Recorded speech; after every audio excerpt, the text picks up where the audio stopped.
ये दुखद है जो घटना हुई है। हमारे सांसद जियाउर रहमान जब संभल में ही नहीं थे और उसके बावजूद भी उन पर एफआईआर दर्ज करना, ऐसा उदाहरण कभी किसी को मिला होगा देखने को, सुनने को? एक पुलिस ऑफिसर ये कह रहा हो कि नेता बनना छोड़ दो, नेताओं का सहारा लेना छोड़ दो। किसके लिए भाषा थी वो? और मैं ये कहना चाहता हूं, हालांकि सब जानकारी आपके पास है, दुखद है कि नईम जैसे नौजवान की जान चली गई, बिलाल की जान गई है, रोमान की जान गई है, कैफ, अयान, और इसमें से कुछ कम उम्र के भी हैं। मुझे याद है जब मैं लखनऊ में प्रेस कर रहा था, उस समय जो जानकारी थी और जो जानकारी छिपाई जा रही थी, जब वहां पर लोकल स्तर से जानकारी हासिल हुई, तब मैंने कहा कि नईम की जान गई है और पुलिस की गोली से गई है। आप लोगों पे सब वीडियोस हैं, आप लोगों पे जगह जगह से वीडियोस मिले हैं, कवरेज है पूरा का पूरा कराया गया ये दंगा है।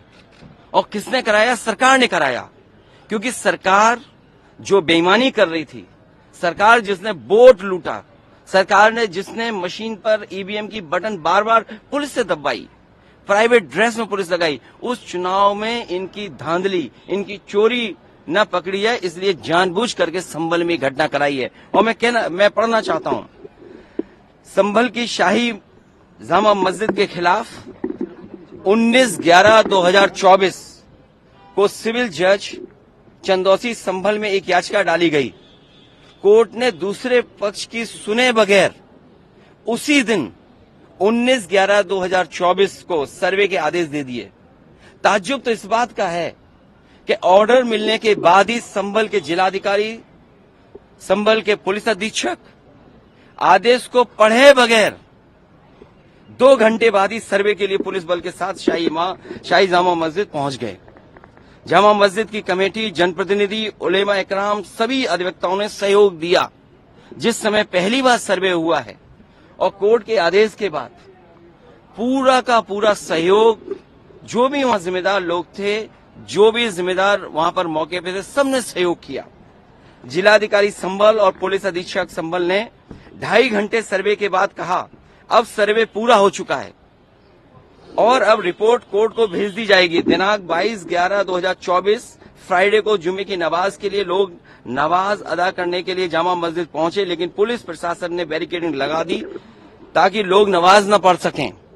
उसके बाद भी लोगों ने संयम बरता,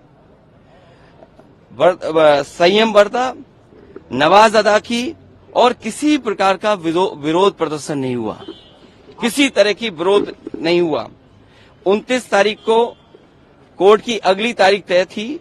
शाही जामा मस्जिद की कमेटी और मुस्लिम समाज के सभी लोग कोर्ट के केस की पैरवी के लिए तैयारी कर रहे थे, परंतु दिनांक 23 तारीख को रात पुलिस प्रशासन द्वारा कहा गया कि 24 तारीख को यानी अगले दिन सुबह को दोबारा सर्वे किया जाएगा। आखिरकार पहले एक बार सर्वे हो गया।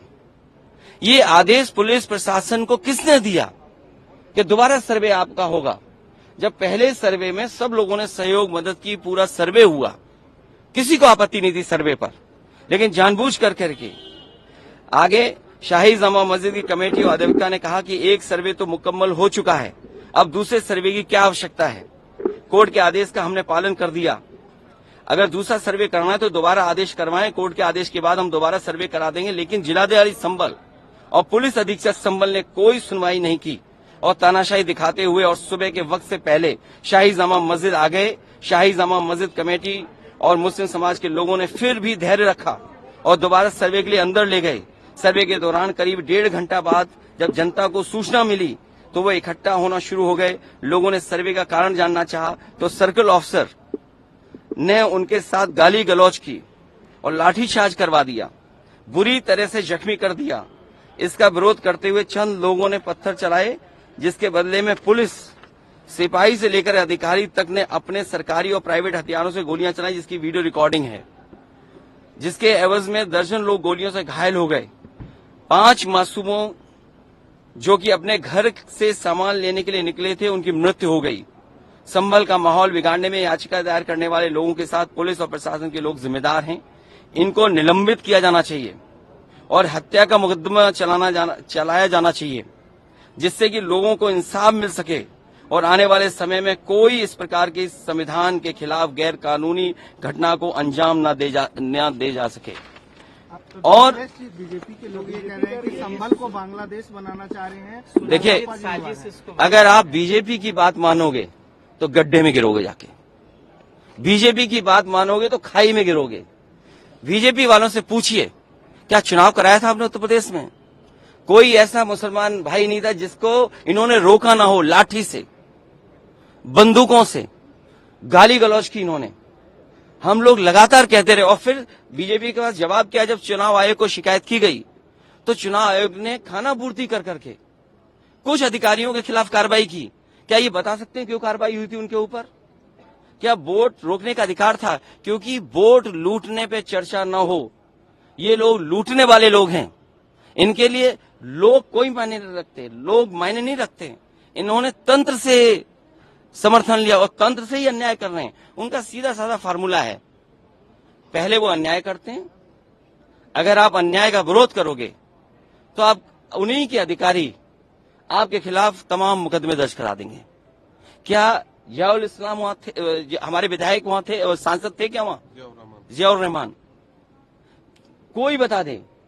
वो बेंगलोर में थे, वो अपने कार्यक्रमों में थे, संभल में नहीं थे। और ये तो उत्तर प्रदेश के बारे में आपको नहीं पता। आप में से सब उत्तर प्रदेश के लोग हैं। अगर प्रेस के लोग भी सच दिखा दें तो उन पे भी कार्रवाई हो जाती है। और मैंने अपनी प्रेस कॉन्फ्रेंस में कहा था कि बीजेपी के नेता ने कपड़े उतार करके प्रेस को मारा था, पूरे कपड़े उतार दिए थे। क्या कार्रवाई हुई बताइए आप? क्या प्रेस के लोग सुरक्षित हैं यूपी में? और अपना चुनाव जो लूटा है उसको छिपाने के लिए इन्होंने, सरकार ने जानबूझ करके किया है। कुछ लोग तो ये कहते हैं कि साबरमती फिल्म देख करके उन्हें लगा कि उन्हें भी बड़ा नेता बनना है, इसलिए ये सब कुछ कराया गया है। सदन में इसको उठाएंगे। मैं, हमारे सभी सांसद और तमाम विपक्ष के लोग इस सवाल को उठाना चाहते थे, लेकिन सदन में नहीं उठने का मौका दिया। कल भी नहीं मिलने का मौका, जब मिलेगा तब ये सवाल उठाया जाएगा और हमारा डेलीगेशन भी जाएगा। वहां के लोगों के दुख दर्द परेशानी, और फिर सरकार के हाथ में सब कुछ है। अज्ञात में नाम डाल दिए। मैं आपको याद दिलाना चाहता हूं, कानपुर में जब दंगा हुआ था, अज्ञात में नाम लिख करके बड़े पैमाने पर पुलिस ने अन्याय किया था। पुलिस ने लूटा था पैसा और पुलिस अधिकारी को उन्हें हटाना पड़ा था, और यही आरोप था उन पर कि उन्होंने पैसा ज्यादा लूट लिया। अब बोल दिया, इसके बाद क्या बोलेंगे? लोगों ने वोट नहीं डाला, तंत्र से ही उन्होंने वोट डाल दिया और तंत्र से ही रिकॉर्ड बना करके जीत हासिल कर ली। आज आप लोग इस मामले को लेकर आदित्यनाथ जी की तरफ इशारा है आपका? साबरमती सरकार करा रही है। और आपको बहराइच का नहीं पता, उन्हीं के विधायक ने बीजेपी के अपने कैडर के ऊपर एफआईआर लगाई, और एफआईआर में देखिए धाराएं क्या लगी हैं। जब बीजेपी का विधायक कह रहा है, बीजेपी के कार्यकर्ता नेताओं पे आरोप लगा रहा, और बाकायदा पीस कमेटियां बनती हैं, बाकायदा चीजें बातचीत से हल होती हैं। क्या जिलाधिकारी कप्तान ने कोई बातचीत की? जब उसका पक्ष तैयार था सर्वे के लिए, सर्वे आप कर लीजिए, आप रिपोर्ट लगा दीजिए। आप किसी की बात ही नहीं सुनना चाहते हैं कोर्ट में, आप अपनी मनमानी करना चाहते हैं। तो आखिरकार कौन निर्देश दे रहा है मनमानी के लिए? आखिरकार कहाँ ऐसी ताकत है जिसके आगे सब झुक रहे हैं और अन्याय कर रहे हैं? ये लगातार अन्याय उत्तर प्रदेश में हो रहा है। ये इसलिए हो रहा है क्योंकि अपनी नाकामी छिपाना चाहते हैं और सबसे ज्यादा कमजोर जो लोग हैं उनकी तरफ ही जाना चाहते हैं। धन्यवाद। इसी तो उन पे एफआईआर दर्ज क्यों हो गई या उनका नाम क्यों डाल दिया गया? मैं इसी संबंध में मिला हूँ। और अज्ञात में हजारों नाम डाल दिए, इसलिए डालेंगे दबाव बना लें। और पुलिस तो जानते हो कैसे काम करती यूपी की। चलिए, बहुत धन्यवाद। हमें